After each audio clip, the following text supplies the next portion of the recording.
ওমানের Muscat airport এবং Oman work visa সংক্রান্ত এপ্রিল 2026-এর সর্বশেষ আপডেটগুলো নিচে তুলে ধরা হলো।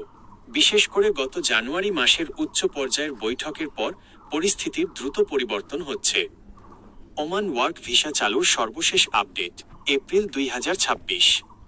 গত 27 জানুয়ারি 2026 সৌদি আরবের রিয়াদে ওমানের শ্রমমন্ত্রী এবং বাংলাদেশের প্রবাসী কল্যাণ উপদেষ্টার মধ্যে একটি গুরুত্বপূর্ণ বৈঠক অনুষ্ঠিত হয়।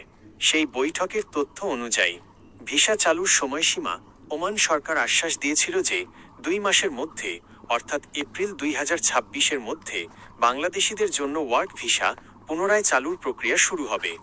দক্ষ শ্রমিকদের অগ্রাধিকার এখন থেকে ওমান মূলত ইঞ্জিনিয়ার, ডাক্তার, নার্স, শিক্ষক, হিসাবরক্ষক এবং বিভিন্ন কারিগরি কাজে দক্ষ স্কিল্ড শ্রমিকদের ভিসাকে সর্বোচ্চ অগ্রাধিকার দিচ্ছে। অদক্ষ শ্রমিকদের অবস্থা সাধারণ বা অদক্ষ শ্রমিকদের ভিসা আপাতত সীমিত পরিসরে খোলার কথা থাকলেও এটি পুরোপুরি আগের মতো হতে আরও কিছুদিন সময় লাগতে পারে। 2. মাসকাট এয়ারপোর্টে নতুন নিয়ম ও প্রক্রিয়া। আপনি যদি নতুন ভিসা নিয়ে মাসকাট এয়ারপোর্টে পৌঁছান তবে নিচের বিষয়গুলো খেয়াল রাখতে হবে। প্রফেশনাল অ্যাক্রেডিটেশন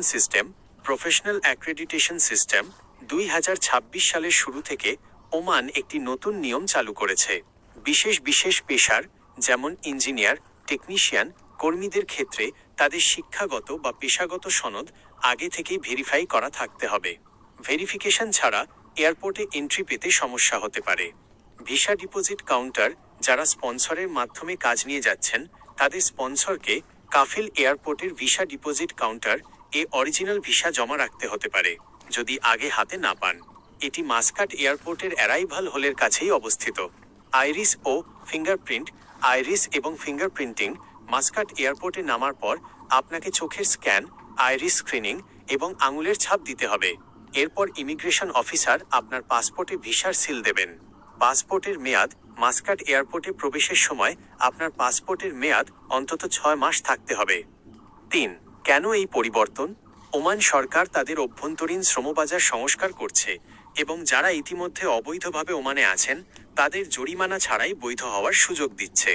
এই রেগুলারাইজেশন প্রক্রিয়া শেষ হওয়ার পর নতুন করে ওয়ার্ক ভিসা পুরোদমে ইস্যু করা হবে।